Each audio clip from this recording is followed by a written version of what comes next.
আসসালামু আলাইকুম viewers, MBN motion YouTube চ্যানেলে আপনাকে স্বাগত। লোকমান হাকিম তিনি ছিলেন প্রাচীন যুগের একজন পণ্ডিত ও জ্ঞানী ব্যক্তি। তিনি সারা জীবন মানুষকে মূল্যবান উপদেশ দিয়েছেন। তার সময়ে জ্ঞান, গরিমা, বুদ্ধি শুদ্ধি, ভালো কথা ও সৎ কাজে তিনি ছিলেন সবার সেরা। আর এই কারণেই নবী না হবার পরও তার নাম পবিত্র কোরআনে উল্লেখ করা হয়েছে। আল্লাহ তাআলা পবিত্র কোরআনে লোকমান হাকিমের কথা উল্লেখ করে বলেন যে আমি লোকমানকে হিকমত তথা বুদ্ধি ও বিচক্ষণতা দিয়েছিলাম। হযরত লোকমান হাকিম ছিলেন হাবশী সম্প্রদায়ের লোক। প্রথম জীবনে তিনি তৎকালীন শাম দেশের অধিবাসী এক ধনী ব্যক্তির অধীনে গোলামের জীবন শুরু করেন। তারপর তিনি গোলামের জীবন থেকে মুক্ত হয়ে আল্লাহ তাআলার অপার অনুগ্রহে অফুরন্ত শিক্ষা, দীক্ষা এবং হিকমত শিক্ষা লাভ করেন। তার জ্ঞান লাভের পিছনে তিনটি গুণ বিশেষ ভূমিকা রেখেছিল। হযরত লোকমান হাকিম যখন বকরি চড়াতেন তখন একটি সমবয়সী বালকের সাথে তার বন্ধুত্ব হয়। পরবর্তী জীবনে সেই বাল্য বন্ধুটি ঘটনাক্রমে লোকমান হাকিমের একটি শিক্ষা মজলিসে উপস্থিত হয়ে দেখল যে বহু মানুষ লোকমান হাকিমকে ঘিরে বসে তার কাছ থেকে এলেম ও হিকমত শিক্ষা করছে। অবাক হয়ে সেই বাল্য বন্ধু লোকমান হাকিমকে লক্ষ্য করে বলল, তোমাকে দেখে বাল্য জীবনের কথা মনে পড়েছে।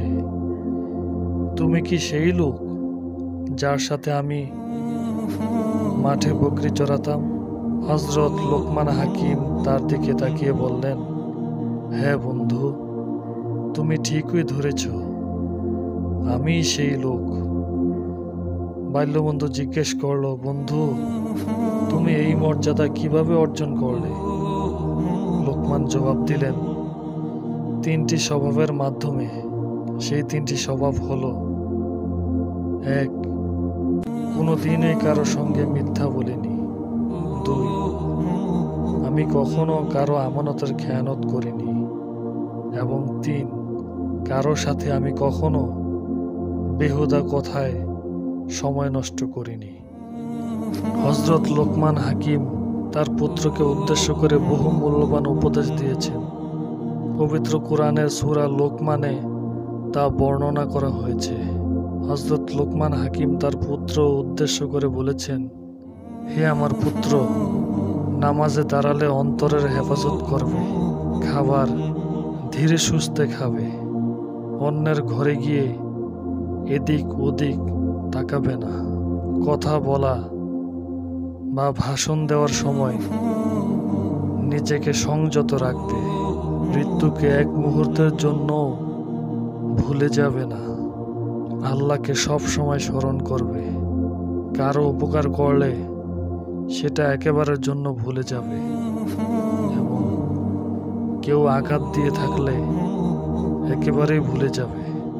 দেখতে কালো এই মানুষটি কৃতদাস থাকাকালে তার মনিবকে অনেক পরামর্শ দিয়েছেন। এই সময় তার জীবনে ঘটে যায় অনেক ঘটনা।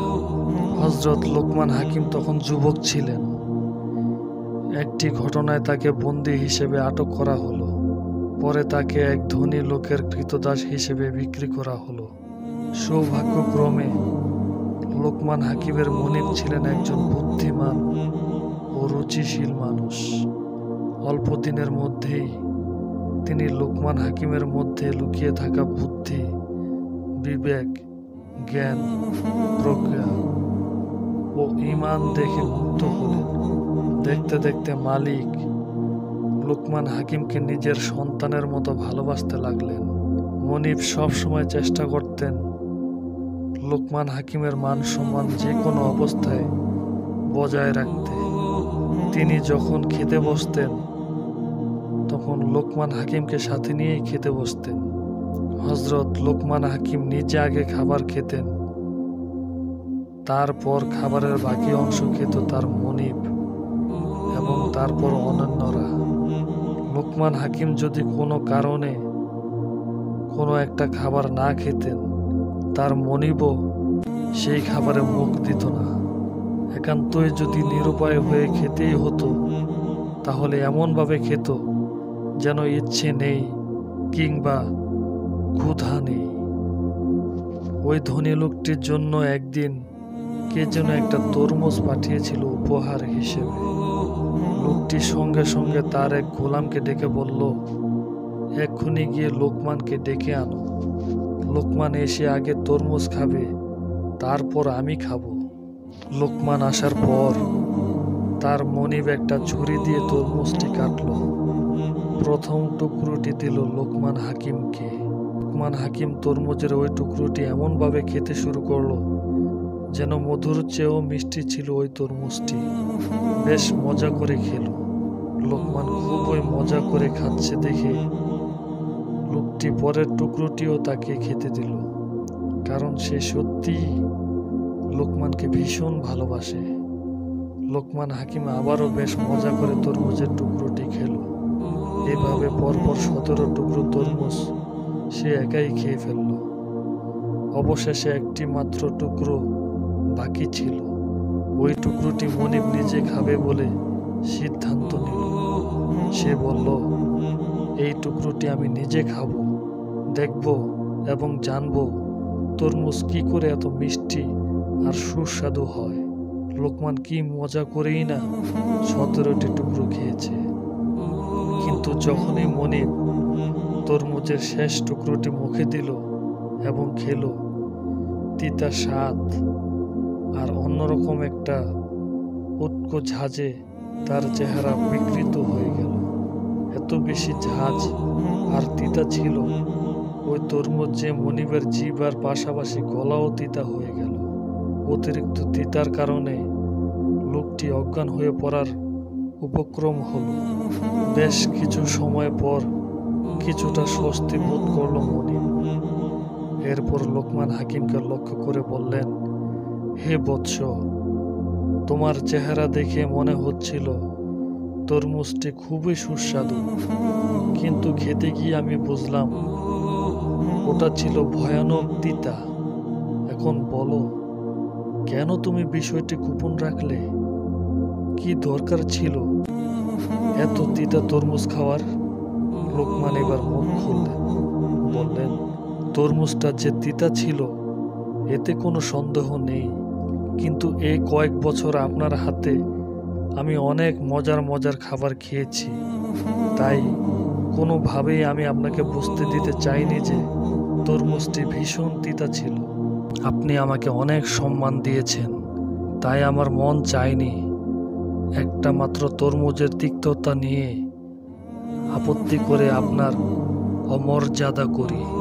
আপনি আমাকে ভালোবেসে যে মিষ্টি খাইয়েছেন, আমাকে দয়া করে যে পরিমাণ অনুগ্রহ দেখিয়েছেন, তার তুলনা সামান্য এই তরমুজের তিতা কিছুই না। একটু থেমে লোকমান আবার বললেন, আমি মানুষকে সবসময় উপদেশ দিয়ে এসেছি তারা যেন অন্যদের ভালো কাজ ও আচরণের মর্যাদা দেয়, তারা যেন নিমক হারামি না হয়। সেই আমি আজ কি করে নিজের দেয়া উপদেশ ভুলে গিয়ে নিমক হারামি করতে পারি? মুনিবের উদ্দেশ্যে হযরত লোকমান এবার বললেন, আহা, কতই না ভালো হতো যদি তরমুজটার শেষ টুকরোটাও আমাকে দিতেন এবং আমার প্রতি আপনার মমতা ও স্নেহ নিয়ে তৃপ্ত ও আনন্দিত থাকতেন, যেমনি করে আমি আপনার মহত্ব ও উত্তম আচরণের কারণে আপনার নিকট চিরঋণী হয়ে আছি। হযরত লোকমান হাকিম কিভাবে তার মনিবের প্রতি কৃতজ্ঞতার নজির স্থাপন করলেন। আমাদেরও উচিত আমাদের অভিভাবক ও পিতামাতার প্রতি কৃতজ্ঞ হওয়া, তবে সবচেয়ে বেশি কৃতজ্ঞ হওয়া মহান আল্লাহর প্রতি, যিনি আমাদের জ্ঞান, প্রজ্ঞা ও বুদ্ধি বিবেক দিয়ে সৃষ্টি করেছেন। আল্লাহ তাআলা আমাদের সকলকে হযরত লোকমান হাকিমের জীবনের উপর আমল করার তৌফিক দান করুন। আমিন। আজকের সংক্ষিপ্ত আলোচনা এ পর্যন্তই। ভিডিওটি কেমন হলো কমেন্ট করে জানাবেন। সবাই নতুন নতুন ভিডিও পেতে চ্যানেলটি সাবস্ক্রাইব করুন। দেখা হবে নতুন কোনো ভিডিওতে। সবাই ভালো থাকেন, সুস্থ থাকবেন। আসসালামু আলাইকুম ওয়া রাহমাতুল্লাহ।